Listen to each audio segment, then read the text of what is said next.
नमस्कार, मी एस किचनमध्ये तुमचं स्वागत आहे। आज आपण पंचरत्नी डाळ करणार आहोत।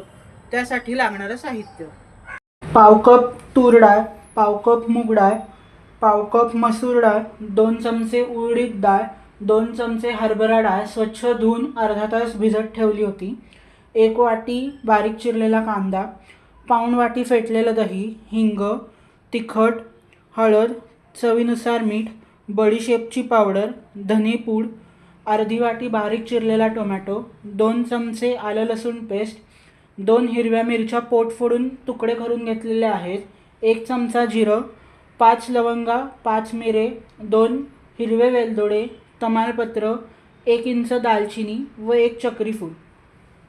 सर्वप्रथम भिजवलेल्या डाळीतलं पाणी टाकून घ्यायचं आहे। स्वच्छ धुवून कुकरमध्ये शिजवून घेणार आहोत। धुतलेली व भिजवलेली डाळ कुकरमध्ये काढलेली आहे। यात 3 वाट्या पाणी घालू।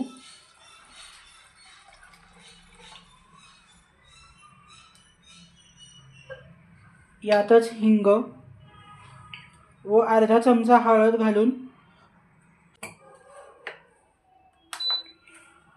3 ते 4 शिट्ट्या होईपर्यंत शिजवून घेऊ।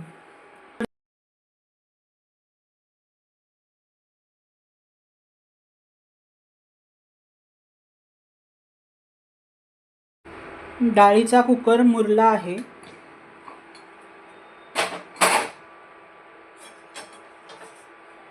सगळ्या डाळी व्यवस्थित शिजल्या आहेत। वरण घोटून घेऊ। फोडणीसाठी कढईत तेल गरम केलेलं आहे। तेल व्यवस्थित गरम झाल्यावर यात जिरं, घेतलेले खडे मसाले घालून घेऊ व 1 मिनिटासाठी परतून घेऊ।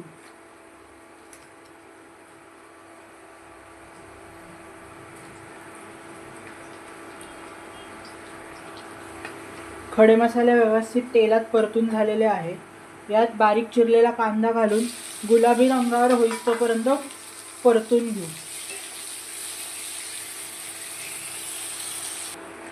कांदा डार्क ब्राऊन झालेला आहे। यात बारीक चिरलेला टोमॅटो घालून घेऊ व टोमॅटो शिजेपर्यंत पुन्हा परतून घेऊ।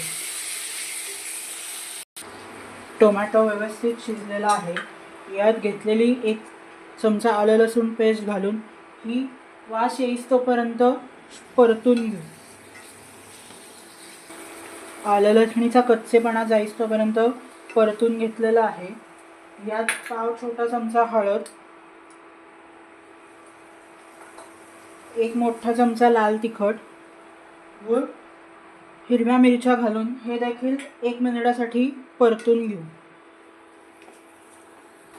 कोरडे मसाले तेलात व्यवस्थित परतून घेतलेले आहेत।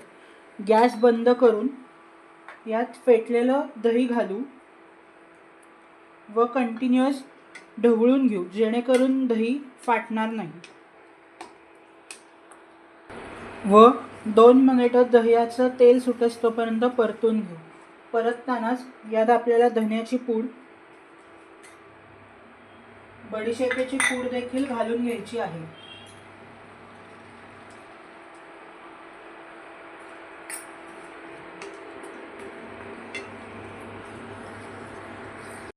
मसाला 2 मिनिट परतून घेतलेला आहे। यात घोटलेली डाळ घालून घेऊ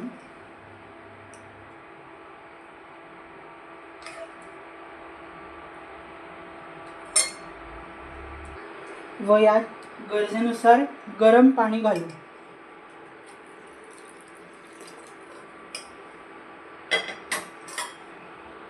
चवीनुसार मीठ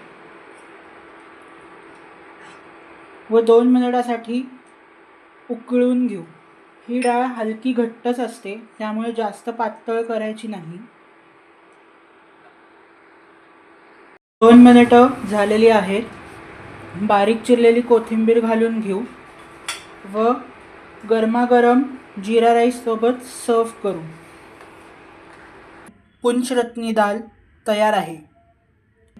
Please do like, share and subscribe my channel and also do give it a try. Thanks for watching.